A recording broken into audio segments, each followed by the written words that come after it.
Boa noite, professor. Aqui quem fala é o William Gil, do curso de Tecnologia em Construção de Edifícios, matéria Oficina de Instalações Hidráulicas, primeiro trimestre de 2025. Então, vamos à apresentação aqui do conteúdo. Aqui, o objetivo é, com base no projeto arquitetônico, fazer uma estimativa do consumo de água de uma família, dado que é um projeto residencial, e fazer todo o dimensionamento da rede hidráulica desse edifício. Cavalete hidrômetro, ramal predial, alimentador predial, locação e dimensionamento do reservatório superior, traçado da tubulação, dimensionamento do barrilete, traçado da tubulação, dimensionamento das colunas e dos ramais e subramais. Além disso, a parte de esgoto também, tubulações de esgoto, e colocar os elementos gráficos dimensionados da rede de água fria e de esgoto, e planta baixas, elevações e isometria. Como é um projeto bastante extenso, eu vou tentar aqui ser o mais resumido possível para poder não estourar o tempo, enfim, e a gente conseguir ter êxito aí na apresentação. Projeto arquitetônico, planta baixa, temos o pavimento térreo, pavimento superior e segundo pavimento e cobertura. Então, essa é uma casa padrão, garagem no térreo, escada, acesso ao primeiro pavimento, escada, acesso ao segundo pavimento e a parte da cobertura da casa.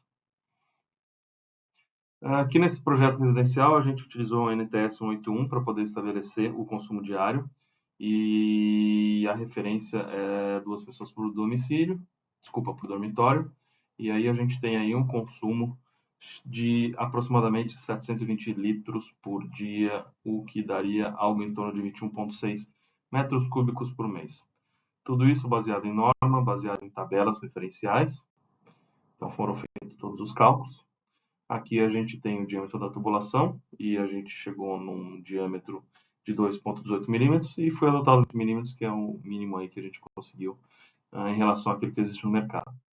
A gente fez o projeto do dimensionamento da caixa d'água, então aqui tem todas as dimensões para poder observar aquilo que foi calculado aí do uso dessa família. Alocação no reservatório, ali na cobertura. O esquema isométrico do barrilete, com todas as colunas e os fluxos de água de descida e também as medidas referenciais. O memorial de cálculo, importante aqui, para poder preencher as tabelas, para a gente conseguir chegar nas perdas de carga em relativo aos pesos dos andares, aí, né? Essa planilha aqui, muito importante. Importante o cálculo da pressão disponível residual, o objetivo final aí, para a gente poder ter valores positivos e se certificar que esses cálculos estão fazendo sentido. Mais algumas tabelas referenciais aí para cálculo. Velocidade dos trechos, vazões, enfim. Agora falando um pouco do esgoto, a gente fez os cálculos também aí em relação à necessidade dessa residência aí, da parte de esgoto. Então, isso aqui são os pontos referenciais importantes aí do sistema de esgoto do pavimento térreo. Então, a gente tem a caixa de inspeção, a caixa de gordura, os tubos de queda, coluna de ventilação, e os ralos e os ramais, todos aí mencionados, todos feitos aí no AutoCAD.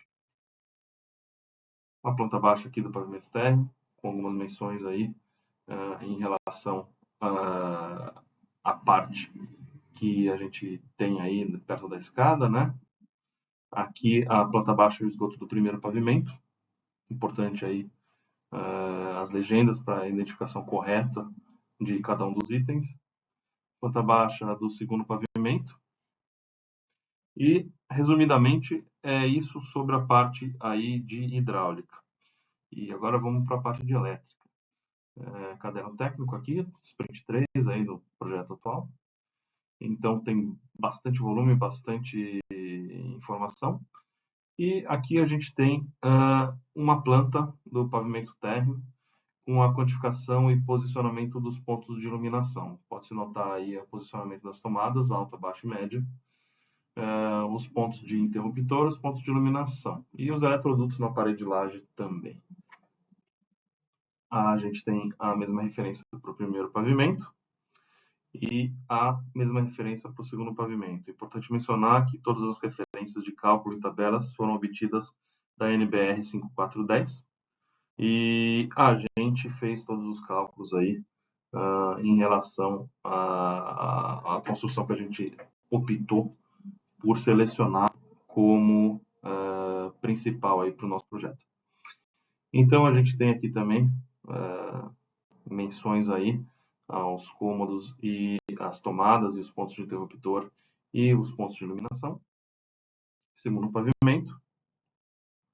E aqui, muito importante, as previsões de carga e correntes, para a gente poder posteriormente fazer o fator de correção da concessionária e energia local, que no caso é EDP. E a gente tem aqui todos os cálculos de corrente e o cálculo também das potências. Térreo, primeiro pavimento e segundo pavimento. Gerando uma tabela resumo aqui com os circuitos, as potências em watts e as correntes em amperes.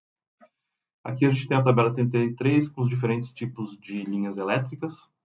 Então a gente tem aí condutores isolados, a gente tem cabos dentro e fora da laje, eletrodutos, enfim, tudo que ajuda a gente aí a fazer o dimensionamento e o posicionamento correto das nossas linhas elétricas no nosso projeto. Aqui a gente tem também mais uma tabela importante aí para utilizar os cálculos aí em relação à capacidade de condução e correntes. Outra tabela também importante, tudo da NBR. E aqui os cálculos de fatores de correção de agrupamento e de temperatura, que são fatores de segurança, para a gente ter um bom funcionamento do sistema sem nenhum tipo de sobrecarga. Aqui mais umas tabelas importantes também, fator de correção.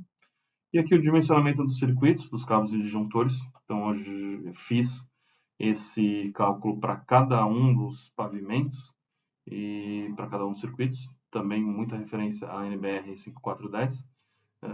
E é um volume bastante extenso. Então, coloquei aqui só como exemplo essa tabela aqui referente ao circuito 1. Então, a gente fez o cálculo aí do diâmetro dos cabos e a capacidade de corrente de cada um deles.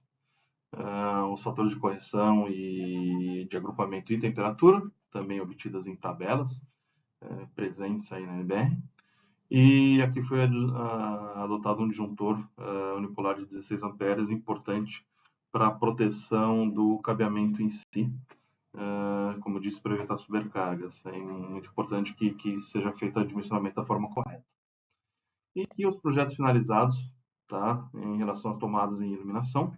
Pavimento térreo, importante frisar que as legendas são importantes aí, menção aos TUGs e TUIs, os terminais de uso geral e os usos específicos, e os posicionamentos aí dos eletrodutos e os posicionamentos das tubulações que sobem para os demais pavimentos. Térreo, aqui a iluminação, com os eletrodutos interligados, aqui a parte de tomadas, primeiro pavimento, iluminação, primeiro pavimento, tomadas do segundo pavimento e a iluminação do segundo pavimento. Então, tudo feito com base nos cálculos, explicações de aula e de acordo com aquilo que a gente observou nas NBRs e planilhas e tabelas referenciais. É uma conclusão resumida aqui, que foi um projeto bastante complexo, bastante longo, tive que fazer uma dedicação a ele bastante grande em relação ao tempo, muitas dúvidas nas plotagens e também nos cálculos, então foram tiradas durante a sala de aula e durante também algum contato com colegas. E eu acho que foi muito importante para aprender de forma mais genérica a parte elétrica e hidráulica e, claro, com o aprofundamento necessário aí, caso queira desenvolver um projeto um pouco mais robusto e seguir nessa área. Então, Eu agradeço aí as aulas do professor, agradeço a faculdade e me despeço nesse momento. Espero que tenham gostado da apresentação. Um abraço.